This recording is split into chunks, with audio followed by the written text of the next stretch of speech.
Good day. This is Victor Newman. Some scallywags from Genoa City are the guests this week on Brio TV, the podcast. That fraud Jack Abbott is one of them. My beloved Nikki is the other. Nikki, Ashley, Nikki. Enough. Listen to me. Jack may have the upper hand today, but I don't give a damn.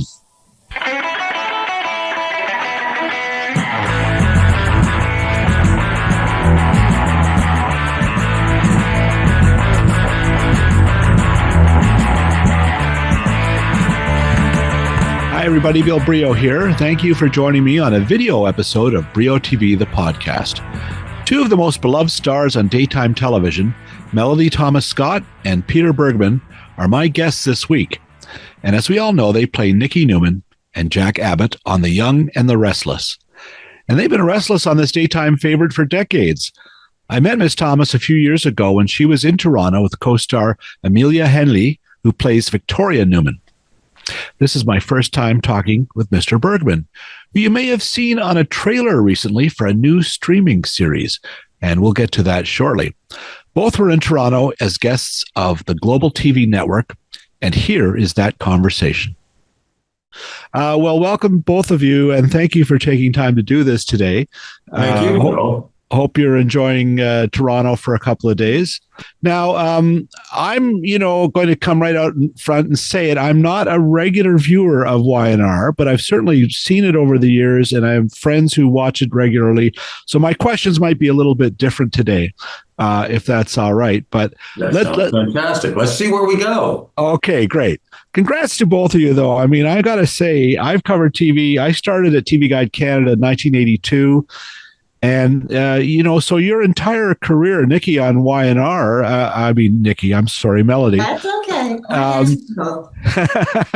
It's such an amazing event. I mean, I've written for newspapers and magazines that have disappeared over that span. So you must, both of you, feel very fortunate to have had such a run like this. I don't know of any other characters who've, on a daily show, done this, right? Yes, I think chances are very good you will not meet another actor or actress who has not stopped working for 46 years. Yeah, that's fantastic. So congrats to both of you for that. Now let's get a bit to these episodes that are airing during the sweeps. A lot of stuff going on. So I'm watching, and there's poor Noah's face is all bandaged up like a mummy. And they're taking the bandages off, and poof, it's another actor playing a character. It seems like a reveal on The Mask at this point, right? I mean, it's hilarious. But is that part of the fun? Audiences must expect this in a setting like this soap opera, right? I guess, I mean, it is a gimmick that's been used for from the beginning of soaps ever. Yeah. I guess... I mean, I replaced somebody who played the character I played 36 years ago. And I am always, it's a miracle to me that the audience will buy this. Yeah. They do. They absolutely do. They will get used to this fellow. He's a lovely actor. They will accept this as Noah. And, there's a few days that they go, wait, that's not Noah. But not for long. Right. And Peter, what happened when you became Jack? Was there a transformation like that, or was it just one day it was one actor and one the next? Yeah, one day people stopped wondering what happened to Terry Lester. So they stopped wondering, when he was coming back or things like that, and they just usually the best way to do that, to bring the audiences along, is put that actor in good story. And I had really good story when I first started, jumped right in, and the audience cared more about the story than who was playing it. Right. Terry had, I think, already left the show, right? He had left the show. But the writers were writing it as if he were returning. They did not know if he would or not. So, yeah, I think that made it easier. They were just so happy to see Jack. They didn't know how great you were. Oh. There you go. Now, speaking of Jack, now come on. Can he really be contemplating teaming up with Victor? This is like Biden and Trump teaming up, it seems. It is like Biden and Trump teaming up, and it promises not to end well. Yeah. It's all but guaranteed. It won't end well. Right. Jack has to be very wary of this setup, I would think.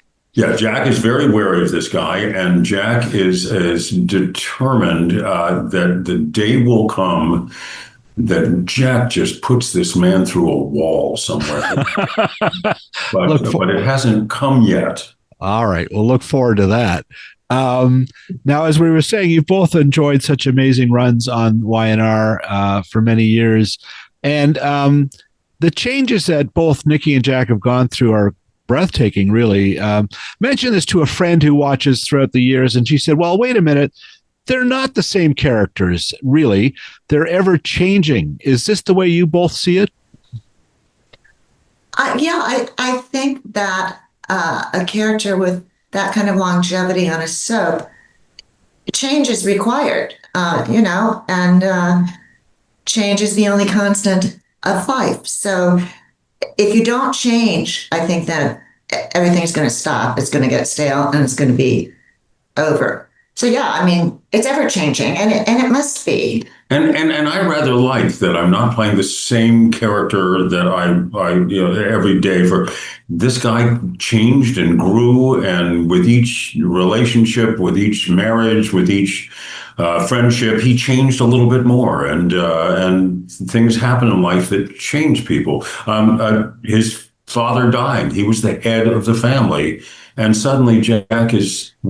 Wait, the head of the family. He has new responsibilities, a new outlook, a new perspective on everything. And that should be played. So, yeah, things keep changing. On the other hand, Victor Newman has never changed, and he never will. He's the only one. The rest of us all change all the time. You're right. We'll be back with Melody Thomas Scott and Peter Bergman after this short message.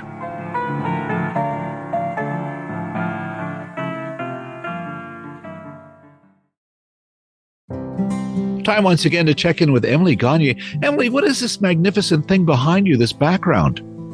Well, I want to wish you a happy Noir-vember, Bill. Oh, I get it. Oh, that's exciting. What kind of noir films do you got lined up for us? Well, we've got, some classics like Laura, The Third Man, The Big Heat. But then if you want something a little more modern, we've got LA Confidential, Devil in a Blue Dress, Sin City, The Black Dahlia. We've just got a lot of options for you to watch this month. Wow, that's a lot of great films. Very good. Do you have any new series coming up this month? We actually do, and it's kind of in the same spirit as Noir-vember. We've got this British crime drama named In Flight, which is landing for the first time in Canada on Hollywood Suite, and it's exclusive to us. Fantastic. Well, there you have it. In Flight, coming to Hollywood Suite all this month. Emily, thank you so much. Thanks, Bill.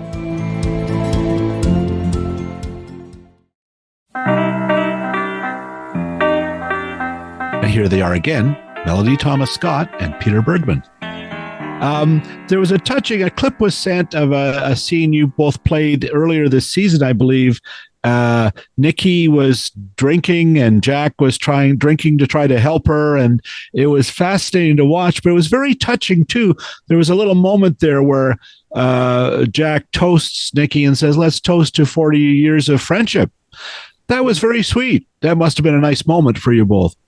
It is indeed. I am beyond grateful for Melody Thomas Scott, but I'm really grateful for Jack and his relationship with Nikki. It is complex. It is not easily understood. It is an old friendship that is tied to Yeah, years of knowing each other, having been married, having gone through life. It's a cool connection. It really is. I walk into a room that Nikki's in, and I'm slightly different. I like the sound of that. Yeah. No, it's heartening. It is. We all go through relationships sort of, that are different and change over years. So it's fun to see. And also, in researching, getting caught up a bit on the storylines, I looked at a few fan sites, and it fascinated me because they advance the next week and the next week's storylines. It seems like they're giving away spoilers, but this seems to just drive viewership, doesn't it? Do you see it that way? I don't know anything about that. Other than Canada getting the show a day sooner than US, I don't know who would know the spoilers to put them out there. Yeah, I don't know either. I don't. But they've been leaking stuff for the audience to tease the audience. I think it's not like they totally reveal. It's just they sort of say, well, you're going to see Noah wake up out of the coma, and Jack has a new partner. Right. But those are predictable spoilers, not actual juicy info about something. Otherwise, I would think maybe the writers are those in. All right. I don't want to get anybody in trouble here. Don't go away. I tell you, sit down. We'll be right back.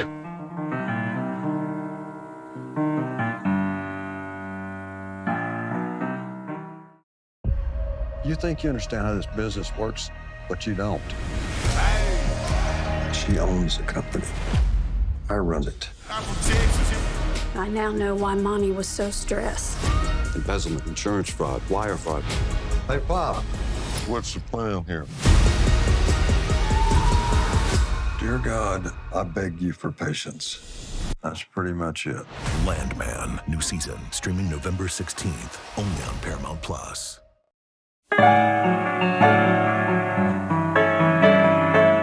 And we're back. Now, the other thing I wanted to ask, do you both still, is this still shot in Television City, your show? Yes. That must be fascinating because, I mean, to me, that's the mecca of television, that place. But, in the last few years, a lot of changes there in ownership. What's it like to be going to work in the same building all those years like that? Well, it is a historical building. Mm-hmm. It is officially historical in Los Angeles, which it's always a thrill to walk through those doors and feel the spirits of Lucille Ball and Red Skelton and Sonny and Cher and all these Danny Kaye and Judy Garland and Carol Burnett. Yes, of course, Carol. And in its heyday, Three's Company, and it was a bustling, very busy lot. And unfortunately, due to various reasons, I think we're the only show shooting. Yeah, we're the only show there right now. In addition, they'll bring in Dancing with the Stars. They shoot on an adjacent stage, I think, on Tuesdays. But it's not as busy as it used to be. It's a little sad. Mm-hmm. But it must be nostalgic to have that. Genoa City has always been in that building, right? That is true. Yeah, and I've taken tours. I mean, right back to my Jack Benny and Freddie the Freeloader. All of that. It's quite amazing. So pretty cool. Now we were watching something the other day on Apple TV. Peter, and here we see Jack Abbott on Pluribus. Yeah, that was actually a very effective trailer. It's very cool. That's Vince Gilligan. That's the so he's a friend.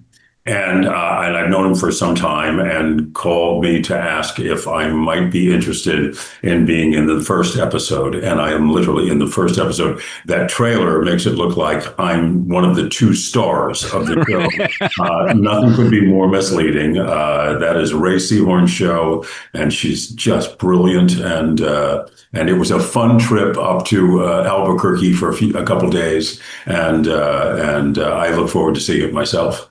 Yeah, looks like fun. How do you know Vince Gilligan? I know Vince because Bryan Cranston has been a friend of mine for 44 years, 44 years.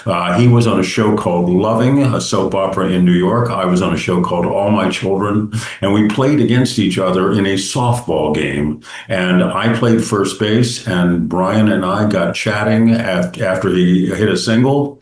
And we've been friends since. Yeah, his wife and my wife are very good friends, and they really manage the whole thing. We vacation with them, and so because Bryan is well associated with Vince Gilligan and his wife Holly, we've gotten to spend a lot of time with them. Very cool. Now, just back to this week on The Young and the Restless, then the stories that are coming up with Noah waking up and everything else. It's just, to me, there's so much going on. As someone who's not jumping into that storyline all the time, you really have to do some catching up to figure it all out. And it's so much mayhem. Did you, and this is a crazy theory, but we live in crazy times. There's a lot of mayhem on the news every night. Do soaps have to really put the pedal to the metal in terms of ramping up the kind of storylines just to keep ahead of the news? I've never really considered that. I don't know that I thought of that either. But yeah, that's probably the case. That what would have been shocking 10 years ago is no longer quite as shocking, and we have to kind of turn it up a little bit. Yeah, well, I think that this genre always has reflected what's going on in real time. They have to connect into that often. So yeah. We're in the middle of a big AI storyline right now. Right. Well, yeah. That's what everybody's talking about. Oh boy. Yeah. I mean, in terms of actors too, right? It's and writers, we're all threatened. So could be looking forward to seeing that. And soaps also, they seem to be tackling more social issues, more awareness. That scene where you guys were drinking and stuff, was quite interesting. And messages even about vices, perhaps. I know there's an old British soap, Coronation Street, is still fairly popular, and it's almost like a message all the time there. Is that as true with The Young and the Restless? Our storylines advance sort of more with an eye to, awareness for people who are watching? I would have no idea. Oh, well, I got to say, we have done a number of storylines that are helpful in dealing with alcoholism, child abuse, spousal abuse. Bill's contribution in the early days was she urged her husband, Bill, our creator, to do storylines that will not only entertain, but will educate. And I think we were one of the first shows to do that on a regular basis. And we still do. We'll be back with Melody Thomas Scott and Peter Bergman after this short message.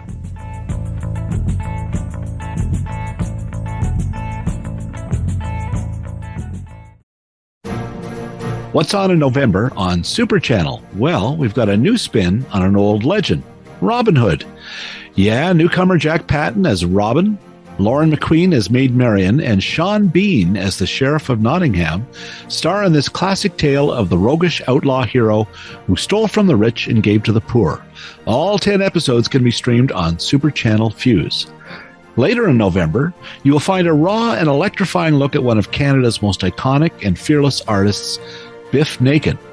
This recent Calgary Film Festival winning documentary takes viewers on a ride from punk clubs to platinum albums through cancer wards, courtrooms, and backstage chaos, proving that survival is the most punk rock thing of all.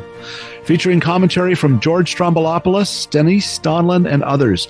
Look for it starting November 21st, exclusively in Canada on Super Channel Fuse.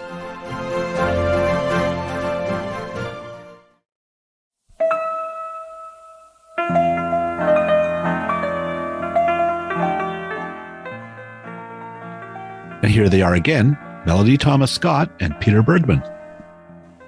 It must be mind-blowing, Melody. I believe that this has been the number one soap opera on television your entire run on the series, for both of you, right?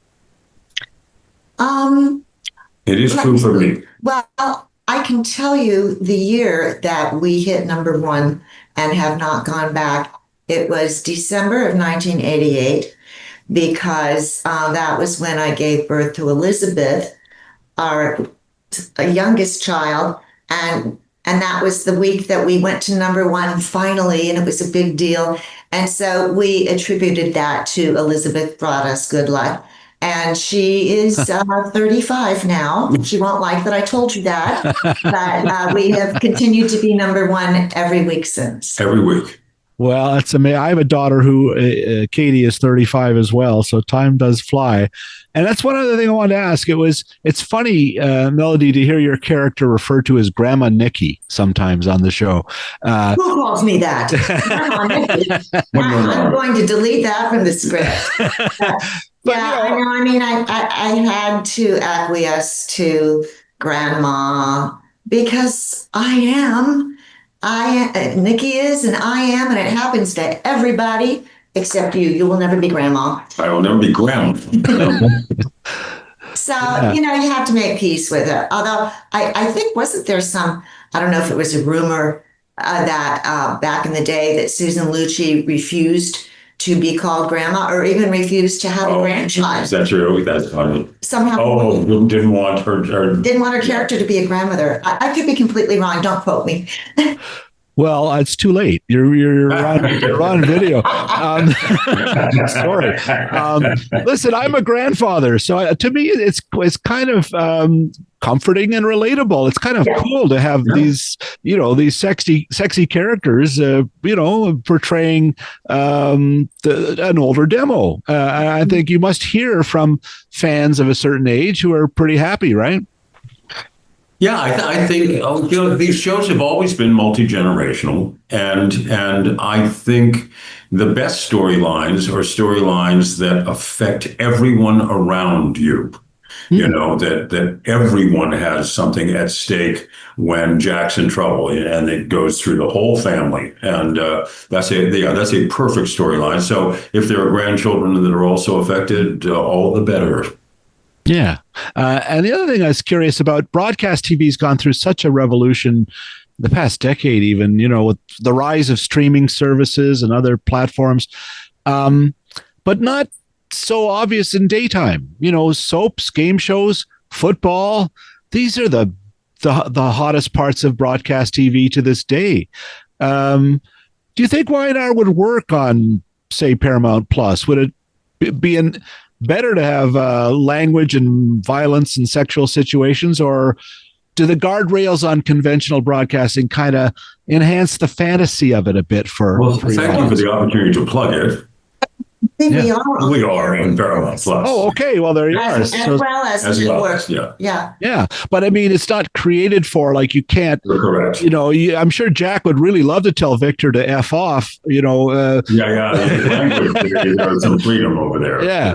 But do you think that might not work? It might kind of wreck it, or do you think it would be more fun if it was a little more adult content? I think it would affect our viewership with, say, younger women who are mothers to small tots who are sitting at her knee watching Young and Restless with Mom, like so many of generations of our fans have started.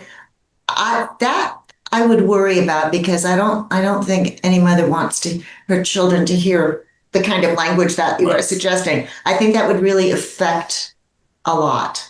Yeah. Now, that is kind of fun that you have to play within a certain rules with it too. I think it kind of makes it. I agree. I think there's something fun about that. Yes. They had in Canada way back when the Osbournes was a big hot show. It ran unbleeped in Canada, and it was way less fun and less funny. The bleeps made it funny. Finally, I just wanted to say, Y&R has been not only number one in America and the States, but in Canada on Global. Really, this show has been one of the tent poles for the entire run of Global television, this and Saturday Night Live. Why do you think that Canadians are just as enamored of Jack and Nikki and Jack, as everyone else in North America. I wish I knew, but we are beyond grateful. Yes, but I think that they are all very smart people. That's it. That's it. I think she's on to something. Well done. All right. Well, listen, have fun with the rest of Sweeps. Is there certain storylines that you're quite excited about to see resolved in the next few weeks? There's really good stuff literally around the corner because they know it's Sweeps too. Yeah. And Sweeps still really matter for daytime, don't they? It's maybe more than anywhere else. I wonder that. Yeah, but not like it used to. Right. But yes, it used to be February sweeps, Right. May sweeps. Right. I think it was October. We're not as cognizant of that anymore. We don't get told that. Well, listen, thank you very much for doing this today. Congrats to both of you on tremendous careers and a really fun show. It's been a pleasure talking to you. Thanks, Bill. It's been fun talking. Take care. Bye-bye. Bye-bye. Well, my thanks to the folks at Global TV in Toronto for setting up these interviews with Melody Thomas Scott and Peter Bergman. It was a pleasure speaking with both of them. Thanks as well to Global and CBS for the still photos used on this episode. My thanks as always to Phil Hung for producing this episode with young and restless energy. Kudos as always to BJ Del Conte, Paul Boudra, the Crispy Critters, and Stephen Dudley for the music heard on this podcast. And finally, thanks to you, listener. If you liked what you heard, please spread the word. I'm Bill Brio. Thanks for listening.